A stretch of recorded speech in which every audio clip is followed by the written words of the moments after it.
ऐसा कहा जाता है कि रामायण युग में भगवान श्री राम का कोई भी काम हनुमान जी के सहयोग के बिना पूरा नहीं हुआ था। लेकिन आज के युग में भी बहुत से लोग मानते हैं कि अयोध्या में भव्य राम मंदिर के निर्माण के पीछे भी हनुमान जी का बहुत बड़ा योगदान है। आज आपको आस्था के ऐसे चमत्कारों के बारे में बताऊंगा जिन्हें सुनकर आप बहुत हैरान रह जाएंगे। ये ऐसे चमत्कार हैं जिनका प्रमाण सरकारी दस्तावेजों में आज भी मौजूद है।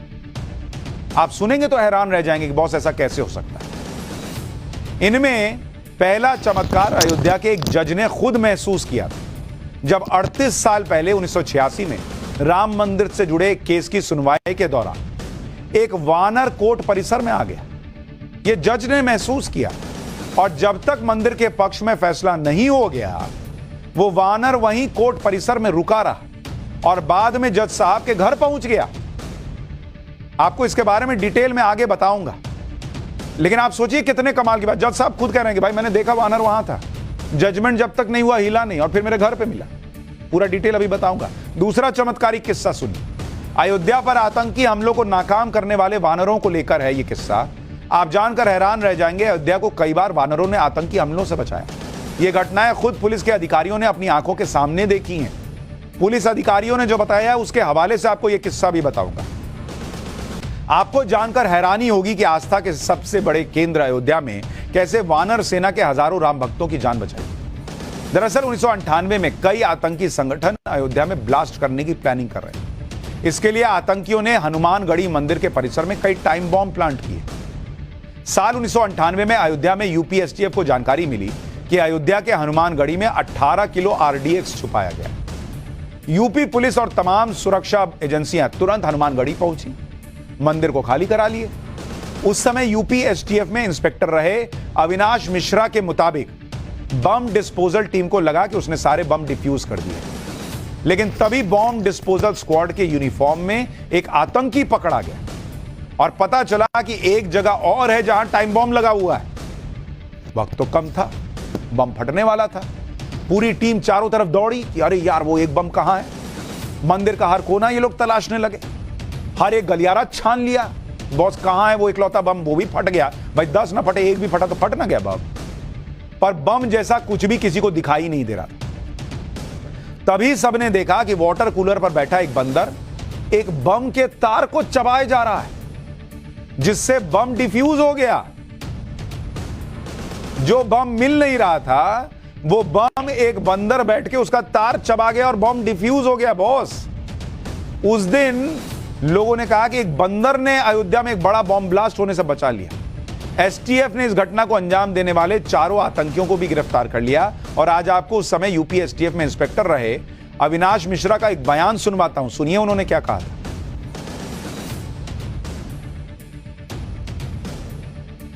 और ये हनुमानगढ़ी बजरंगबली का ही प्रताप है, क्योंकि बाकी हम लोग जो कर सकते थे वो हम लोग कर चुके थे। उसके बाद जो हुआ वो हनुमान जी ने ही किया। आपने देखा होगा सीधी में हम लोग जब पहुँचे, जब तक वो डिस्पोजल हो चुका था उसका। देखा कि वो तार काट रहा है, वो तार का जब देखा कहाँ जा रहा तो फिर देखा कि एक तार वाटर कूलर से निकल रहा। तो क्योंकि वाटर कूलर से तार निकलने कोई मतलब है नहीं, तो ये हुआ कि यही होगा। डॉग स्क्वाड, वो बम स्क्वाड साथी था जी, तो उसको बोला कि भाई वाटर कूलर देखो यार। तो उसने जाके जब चेक किया, उन्होंने कहा सर ये तो डिफ्यूज हो चुका है पहले। और फिर जब उधर नज़र डाली गई ऊपर, तो अंदर हनुमान जी अपने गंतव्य स्थान पे पहुंच गए थे। वहां सुनने में बात बहुत अजीब लगती, लेकिन ये हुआ है। अयोध्या में हुई इस घटना की खबर को कभी किसी अखबार या न्यूज चैनल में नहीं दिखाया गया, क्योंकि उस समय अयोध्या बहुत संवेदनशील स्थान माना जाता था और देश भर में सुरक्षा कारणों को देखते हुए इस घटना के बारे में लोगों को बताया ही नहीं गया। लेकिन यह किसी चमत्कार से कम नहीं था कि श्री राम की वानर सेना ने अयोध्या के लोगों को बॉम्ब ब्लास्ट से एक तरह से बचा लिया।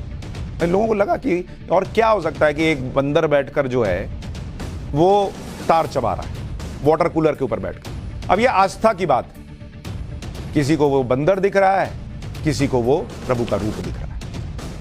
अयोध्या में चमत्कारों के चैप्टर का एक नहीं, कई ऐसी कहानियां मिलती। एक और कहानी साल 2005 से जुड़ी हुई है, जब आतंकियों के निशाने पर एक बार फिर से अयोध्या का मंदिर था। 5 जुलाई 2005 को 5 आतंकियों ने अयोध्या में राम जन्मभूमि पर हमला किया। तब जैश ए मोहम्मद के 5 आतंकी एक सफेद जीप में सवार होकर आए। आतंकियों की जीप आरडीएक्स से भरी हुई थी। आतंकियों ने जीप को मंदिर के पास खड़ा कर दिया। जीप में धमाका होते ही वहां दहशत फैल गई। इस धमाके में मची अफरा तफरी का फायदा उठाते हुए आतंकी मंदिर के बहुत करीब तक आ गए। आतंकियों ने फायरिंग करते हुए मंदिर पर हथगोले फेंके, रॉकेट दागे, लेकिन उनके हमले में मंदिर को नुकसान नहीं हुआ। इतनी देर में सुरक्षा बलों ने मोर्चा संभाला और आतंकियों के साथ मुठभेड़ शुरू हुई। एक एक करके सारे आतंकी मारे गए। एक आतंकी मानव बम बनकर आया था। गोलीबारी के दौरान उसके चीथड़े उड़ गए। इस भयंकर आतंकी हमले में मंदिर परिसर को कुछ नुकसान नहीं हुआ। 2005 में हुए इस हमले से भी जो हुआ उसको लोग मानते हैं कि ये चमत्कार से कम नहीं था कि एक ह्यूमन बॉम्ब भी आ गया, तब भी मंदिर को कुछ नहीं कर पाए ये लोग। अयोध्या के संत स्वामी करपात्री महाराज बताते हैं कि तब अपने गुरु के आदेश पर वो हनुमानगढ़ी पहुंचे और बजरंग बली से गुहार लगाने लगे और तुरंत चमत्कार हो गया। स्वामी करपात्री के मुताबिक आतंकी अपने ही हथगोलों के शिकार हो गए। संतों और तत्कालीन पुलिस अफसरों की माने तो एक बार फिर अयोध्या में जो हुआ वो चमत्कार से कम नहीं था और प्रभु की कृपा ने अयोध्या को बचा लिया। रामनगरी एक बार फिर दहलने से बच गई और बजरंग बली ने राम भक्तों को बचाया। इस आतंकवादी घटना के गवाह रहे अयोध्या के संत स्वामी करपात्री महाराज को सुनिए।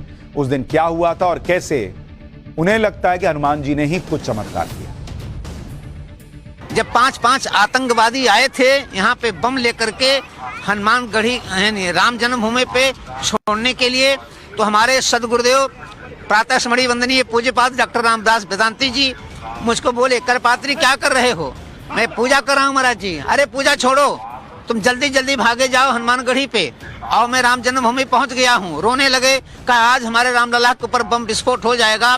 5 आतंकवादी बम लेके पहुंच गए हैं। आप पहुंचो हनुमानगढ़ी पे और हनुमान जी से कहो कि यदि एक भी बम विस्फोट हो गया तो एक भी लड्डू हनुमानगढ़ी पे कोई नहीं चढ़ाएगा। हम जान जाएंगे अयोध्या में हनुमान जी नहीं है। मैं एक गमछा लपेटे हुए दौड़े दौड़े हनुमानगढ़ी पे पहुंचा, सर पटक दिया, रोने लगा। हमने कहा हनुमान जी 5 आतंकवादी आ गए हैं, गुरुदेव वहां पर हैं। अगर एक भी बम फूट गया तो निश्चित तौर से मैं तो आपके यहाँ लड्डू नहीं चढ़ाऊंगा और किसी को चढ़ा नहीं दूंगा। एक आभास सा हुआ मुझको, एक सिहरन सी हुई मुझके, एक आवाज सी मेरे अंतरात्मा में आई कि दौड़ो जाके वहां पहुंचो जहां आतंकवादी हैं। जब तक मैं अयोध्या का राजा हूँ, अयोध्या में हूँ, तब तक जो है बम विस्फोट नहीं होने पाएगा। मैं वहां से 2-3 बार गिरते हुए दौड़ते हुए वेद मंदिर के पास पहुंचे और मेरे सामने 4 आतंकवादी अपने बम से उनके चिथड़े उड़ गए और एक भी बम विस्फोट नहीं हुआ। अयोध्या में कई बार आतंकी हमलों की साजिश की गई थी, लेकिन हर बार किसी न किसी वजह से वानर सेना इन हमलों को नाकाम कर देती।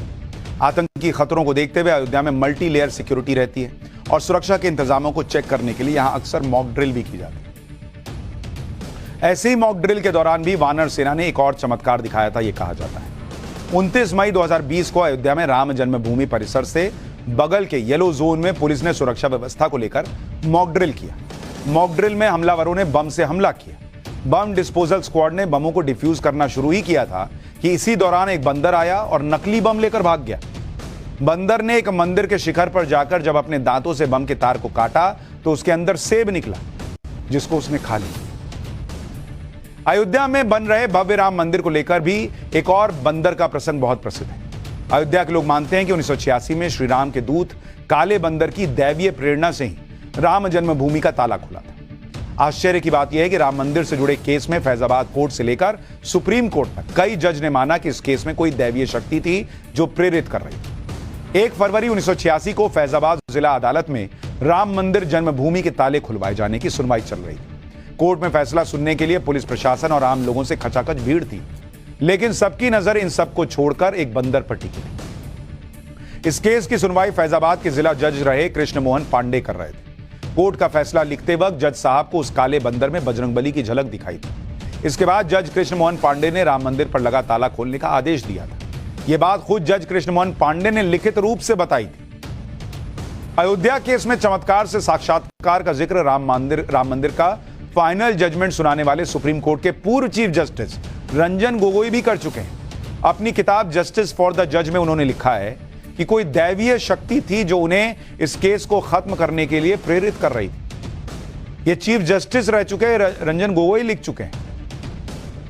3 महीने की उस सुनवाई के दौरान पीठ में शामिल किसी भी जज ने एक दिन की भी छुट्टी नहीं ली। किसी जज को बुखार या सर्दी तक नहीं। ऐसा बहुत कम होता है कि किसी केस की लंबी सुनवाई के दौरान पूरी बेंच के सभी जज कोई छुट्टी ना ले। अयोध्या मामले का आए के इस ऐतिहासिक फैसले के बाद भव्य राम मंदिर का निर्माण शुरू हुआ और अब पूरे देश को 22 जनवरी का इंतजार है, जब देश के करोड़ों सनातनी अपने भगवान को मंदिर में विराजमान होते हुए देख पाएंगे।